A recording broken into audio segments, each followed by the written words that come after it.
We got to move on to the next presentation. I see it's time for Benjamin Miller, and his research is on the recreation of a Mousterian wind instrument. Hey, Benjamin, I just made you a co-host, so you should be able to control your video and sound and share screen. I'll just let you take it away. Sure, all right. Just give me a quick second to get the screen share up.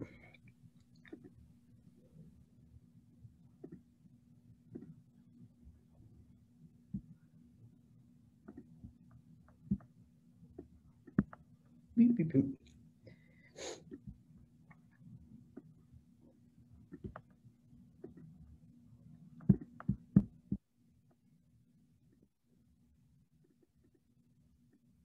Okay, I can't quite tell if that's over the slide or not.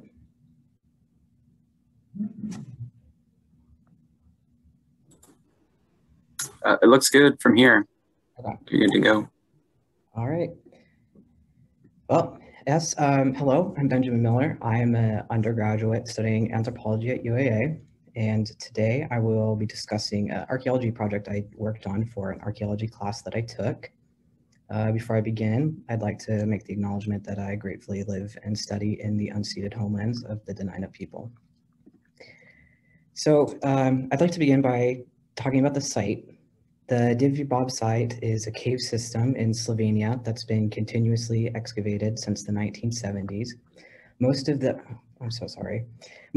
notable artifacts coming out in the 90s, mostly hearths and various pieces of Mousterian technology, as well as cave bear remains. One particular artifact that was discovered in 1995 was the femur of a juvenile cave bear that had undergone some modifications. The specific pattern of puncture markings caused quite a stir among those involved. Two theories were developed, the first being that another carnivore had chewed this femur and caused the punctures along the long axis. The second is that it was intentionally created. Turk et al. 2020 used casts of the jaws of hyenas, bears, and wolves within a press that replicated the bite force of each animal. They tested a variety of similar bones within this bite press. Eventually, they concluded that the carnivore hypothesis was unsupported on the basis that the teeth would not align parallel, and sufficient force to create holes similar to those seen here would shatter the bone along the long axis. So the idea of intentional creation remains, but that only begs the question, intentionally created by who? Well, the associated Mousterian technology would indicate European Neanderthals. Neanderthal origin is currently supported by electron spin resonance and uranium thorium dating of the material in the surrounding layer, which gives a range of 45 to 60,000 years ago. According to Turk and Bastiani 2020, replications of the tools found in association with the femur would have been capable of puncturing bone. Similar manufacturing marks were created when they were tested on bone and wood. Several hundred wooden replicas were designed with small deviations from the original and tested for musicality. Most failed, indicating a deliberate design if sound production was the main goal. As a wind instrument, it has a 3.5 octave range, can produce tremolo and vibrato, responds to flutter tonguing, and lends itself to a right-handed player.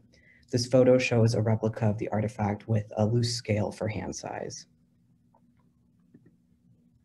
Lacking access to a cave bear, I obtained the femur of a juvenile black bear from the Alaska Consortium of Zoo Archaeologists. My original plan for this project was to make some lithics of my own and use them to replicate the instrument. I realized after about 2 hours of just going all in on this bone that that was not going to work. I didn't really know anything about creating the tools or even what tools I should have been using beyond the explanations found in Turk et al. 2020. The question of how to create sound on this instrument still remained, so I completed the initial form of the instrument using a power drill and a hacksaw. The bone was boiled to soften the intact marrow, which I then scraped out. And then I used a Dremel tool to shape the mouthpiece and the bell and used medium grit sandpaper to smooth the inside passage. And this picture here is from a video I made showing how I drilled through the bone. I couldn't produce any noise through the instrument until I beveled the mouthpiece. The thin edge acted similarly to a reed, and I started to be able to create kind of a non-tonal buzzing noise. I was able to develop a sound a little bit, but then made the decision to cut 2 centimeters off the bell, which put me back at that weird kind of buzzing sound. The thin edge of the mouthpiece and the smoothing of the interior of the bone made the most difference when trying to alter the sound. The most effective method I found for creating any sort of sound was to blow horizontally across the beveled edge while holding the instrument at a slight angle. This photo is showing the product after I had removed the 2 centimeters, but before reshaping the bell. I'm not entirely surprised I wasn't able to play or understand this as a musical instrument. All instruments involve a learning curve, so I'm sure if you gave a Neanderthal a saxophone, they'd have about as much initial success as I did with their instrument. The black bear femur had a much narrower metaphysis than the cave bear femur used in the original, so this recreation doesn't accurately represent the bell shape. Moving the entire structure down so the epiphysis was the natural opening of the bell may have yielded better results. Also, the mouthpiece on the original artifact is damaged, so it's possible there's a design feature that's being missed by current analysis. There's an academic musician, Lubjin Dymkowski, who's developed a technique for playing this instrument on replicas that are much more accurate, but there's not been any information about his technique published, and to the best of my knowledge, he continues to be the only person with command of this instrument. Turk et al. 2020 speculated that the curvature of the femur would influence ease of playing, with the right femur being more suited for left-handed people. I did use the right femur, but I'm right-handed. There's also the potential that this instrument was one part of a larger mechanism or had organic components that did not survive in the site. Only exact recreations, such as those made with the 3D printer, are capable of producing tonal sound, which I think indirectly indicates some level of trial and error that went into the design, not to mention just sheer technical skill of the person who made it. I think this instrument offers a lot of insight into the artistic abilities and cultural connections of whoever created it. Unfortunately, we might never know how it was intended to be played or what songs might have been played on it. I'd like to specifically thank the Alaska Consortium of Zoo Archaeologists for the materials used in this project, as well as Ryan Herod and Tyler Teese for their help along the way. And I'd invite you to check out the video I made of the construction process, which includes some short samples of what the instrument actually sounded like. If you have questions in the future, you can feel free to email me or contact me on Twitter. And it looks like I've finished with some time to spare, so if you have questions right now, I'd be happy to take them as well.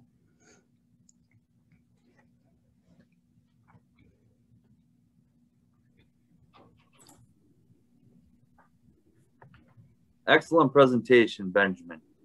Does anyone have any questions or comments for any of our presenters? We're at the end of our session, I believe. Scott, correct me if I'm wrong. Yeah, that's correct, Monty. Yeah. We do have 10 minutes left over of Benjamin's slotted time. Anybody has questions?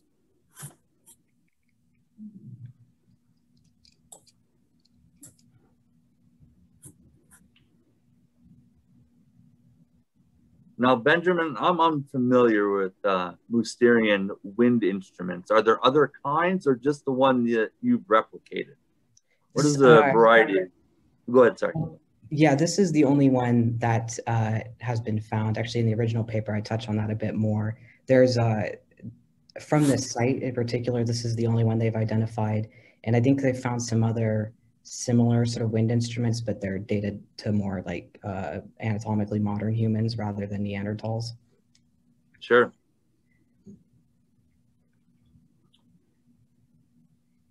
Are there other type of Neanderthal musical instruments out there in the world, or is this the extent of it? I think this is the only one. I'm not entirely sure. There's also, this is the only one that has been found, yeah. There's a question that popped up in the chat. Can you see that, Benjamin, or would you like me to read it? Yeah, could you read it, please? Oh, I see the. Whoop. Oh, was there any evidence of choosing new bone or aged bone? I think Turk et al. 2020 discussed this a little bit. I think they determined that it was probably fresh because of there wasn't any sort of markings on the interior. So they probably didn't have to scrape any of the marrow out. It probably just came right out, indicating that it was probably a more recently killed animal. And what surprised me the most about going through the experimental archaeology process, sure, there's a lot of fun personal discovery that can happen doing this kind of work. Yeah, the definitely what surprised me probably the most was how difficult Flint mapping was. Because like I briefly mentioned in the presentation, I originally was like, well, I'm going to make some stone tools and then make the flute using the stone tools.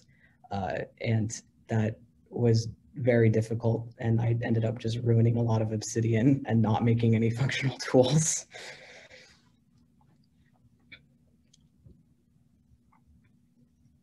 So yeah, definitely had to change my approach like halfway through. Okay, yeah, now work out.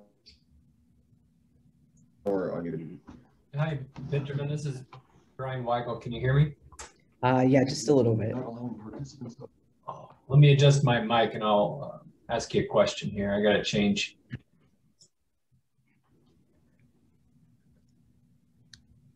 Yeah. I have a question too, James Carey. Okay.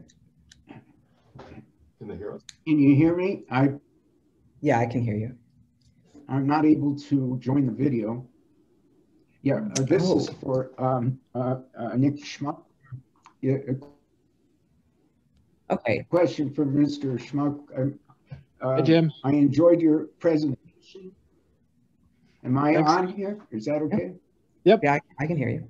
Yeah, yeah. I had a comment on Nick's paper on interesting use of landscape recognition and that literature in human behavioral ecology, and I don't think I haven't gotten too much specific reaction from the AAA group on my Glacial Lake Otna paper, but I am claiming that place names in the Tanana Valley, I can determine founding place names, and there's overt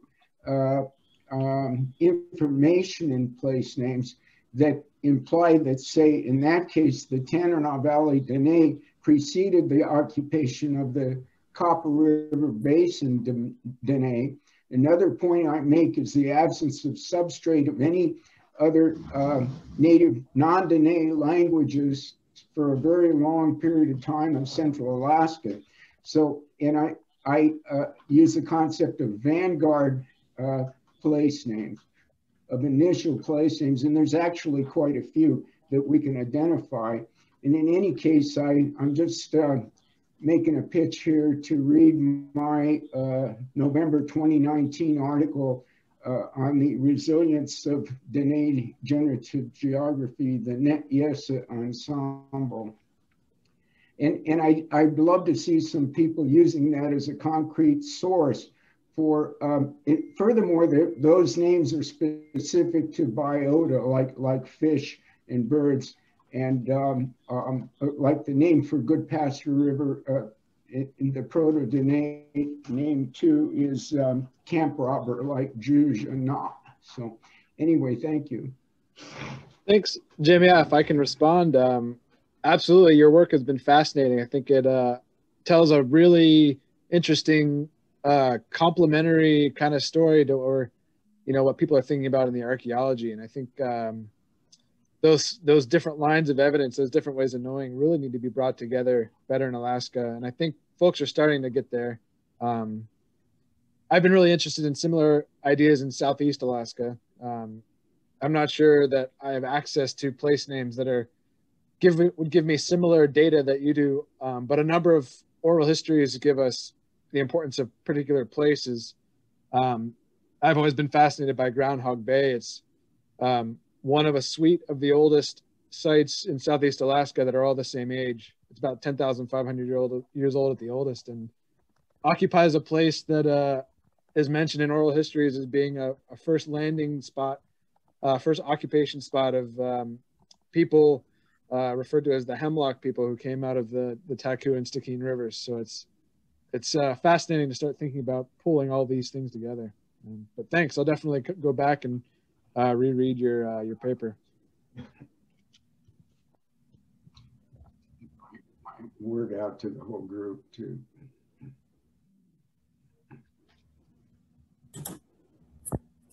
Great, thanks. So Benjamin, I think you had a couple other questions show up in the chat. Yeah. And we still have a few minutes. So yeah, it looks like Michael asked, did you find any information on incidents of handedness in prehistoric flutes? So the information on handedness was just kind of speculation by this head archaeologist Turk. Because of the way that it was curved, they were saying that because of the technique that's been developed where you kind of have to hold it at an angle, that curvature would lend itself to handedness. But because they haven't found another version of this flute, that there's not really any sort of concrete evidence for it. It's more of just like a suggestion. And the URL that I posted to the video in the slide apparently has expired and is inaccurate, so I apologize. I posted a direct YouTube link in the chat. And Brian asked what the date on the flute was and how that related to the arrival of modern humans in the area. The layer that the flute was found in was dated 45 to 60,000 years ago. And this is in Slovenia, which is like Eastern Central Europe area. So that would have been right at the end of when Neanderthals were in the area, but before anatomically modern humans arrived. At least with the best of our knowledge right now, that timeline puts it before modern humans.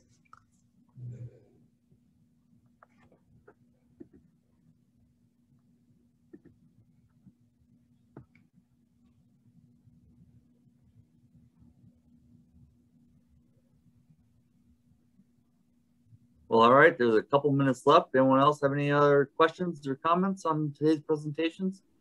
Oh, James Carey said the flute's been suggested to simply be the result of scavengers.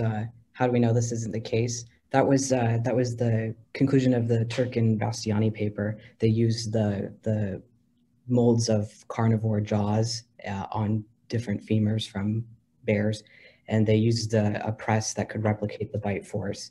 And every time they would get the bite to go through in the two puncture holes, it would split the bone. So the gnawing also would cause punctures that aren't aligned. They would, because of the shape of the mouth, they wouldn't be aligned directly down the long axis like they were in this artifact.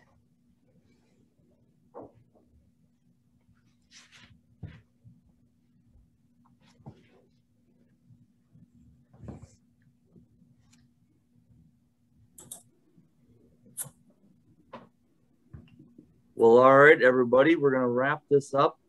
Thank you all for participating. And don't forget, there's some afternoon sessions as well and some sessions tomorrow.